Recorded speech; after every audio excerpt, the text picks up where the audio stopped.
সাংস্কৃতিক অঙ্গনে যখন অশ্লীলতার সয়লাভ, তখন ওহির বাণী নিয়ে তৌহিদের পথে আহ্বান ধরলা সাহিত্য সাংস্কৃতিক সংসদ কুড়িগ্রামের। ঐতিহ্যবাহী এই ইসলামী সাংস্কৃতিক সংগঠনটি দীর্ঘ 2 যুগ ধরে কুড়িগ্রামব্যাপী প্রভাব বিস্তার করছে ইসলামী সাংস্কৃতিক অঙ্গনে।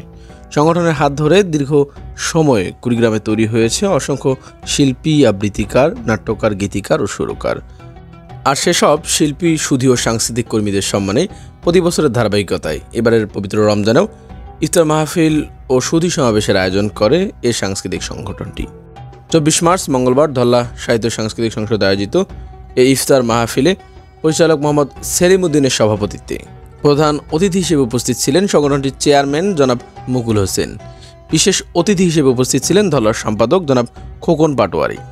এছাড়াও আরও উপস্থিত ছিলেন ধরলার সাবেক পরিচালক জনাব আল আমিন, শিল্পী মাহফুজুর রহমান সহ বিভিন্ন পর্যায়ের শিল্পী, সুধী ও সাংস্কৃতিক কর্মীগণ।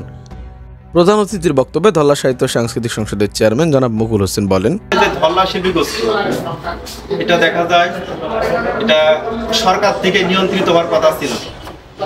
সরকার থেকে শিল্পী গোষ্ঠী থাকবে, সংস্কৃতি থাকবে, এগুলো সরকার থেকে সম্পূর্ণ পরিচালিত। কিন্তু অতি দুঃখের বিষয় সেটা হলো আমাদের দেশের যে সংস্কৃতি সেটা হলো নগ্ন সংস্কৃতি। বিশেষ অতিথির বক্তব্যে ধরলার সম্পাদক জনাব খোকন পাটোয়ারি বলেন, আমরা যে পথে আসি, যারা আমরা কণ্ঠের মাধ্যমে মানুষকে ইসলামের আহ্বান পৌঁছে দেওয়ার চেষ্টা করি, ইসলামের দাওয়াত দেওয়ার চেষ্টা করি, এই জায়গাটায় কিন্তু আমরা বেশিরভাগ সময় আমাদের পদস্খলন হওয়ার খুব সম্ভাবনা থাকে। অনুষ্ঠানটিতে দোয়া ও মোনাজাত পরিচালনা করেন ধরলার সাবেক পরিচালক শিল্পী আল আমিন।